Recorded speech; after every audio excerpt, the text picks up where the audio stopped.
जंगल में जबरदस्त मंगल संदीपन बौद्ध।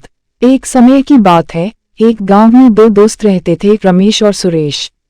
दोनों बचपन से ही अच्छे दोस्त थे और एक दूसरे के साथ हर समय बिताना पसंद करते थे। एक दिन दोनों को जंगल की एडवेंचर के बारे में सुनाई दी और वे उसे खुद अनुभव करने का फैसला कर लेते हैं। सुबह सवेरे ही दोनों अपने बैग पैक करते हैं और जंगल की ओर चल पड़ते हैं। जंगल के बाहर पहुंचकर दोनों को एक बूढ़ा व्यक्ति मिलता है, जो उन्हें चेतावनी देता है कि जंगल में कई खतरनाक जानवर हैं, इसलिए सतर्क रहें। रमेश और सुरेश बूढ़े आदमी की बात सुनते हैं, लेकिन वे अपनी एडवेंचर को शुरू करते हैं।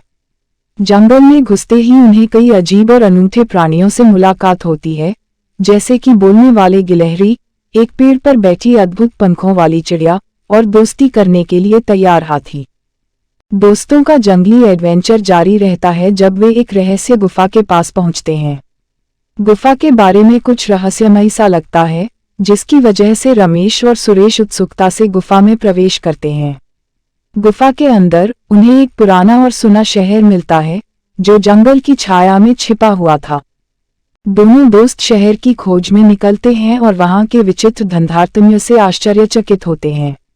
वे एक बड़े सोने के सिक्के की आकृति वाले तालाब के किनारे आते हैं, जहां वे एक सुंदर कांच की मूर्ति देखते हैं। इस मूर्ति को देखकर दोनों को एक प्राचीन कथा की याद आती है, जिसमें एक राजकुमारी का श्राप मिलता है। रमेश और सुरेश को लगता है कि यह मूर्ति शायद उस राजकुमारी की ही हो, जो कथा में बताया गया था। उन्हें याद आता है कि कथा में राजकुमारी को श्राप से मुक्ति दिलाने के लिए किसी को उसे सच्चे प्रेम के साथ चुनना पड़ेगा। रमेश और सुरेश एक दूसरे की मदद से राजकुमारी को श्राप से मुक्ति दिलाने का निर्णय लेते हैं। वे राजकुमारी की मूर्ति के पास जाते हैं, लेकिन दोनों को समझ नहीं आता कि किसे चुनना चाहिए।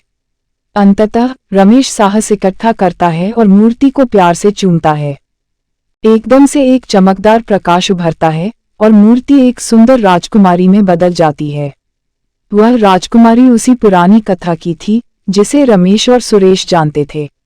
राजकुमारी उनके सामने खड़ी होती है और दोनों का धन्यवाद करती है कि उन्होंने उसे श्राप से मुक्त करवाया।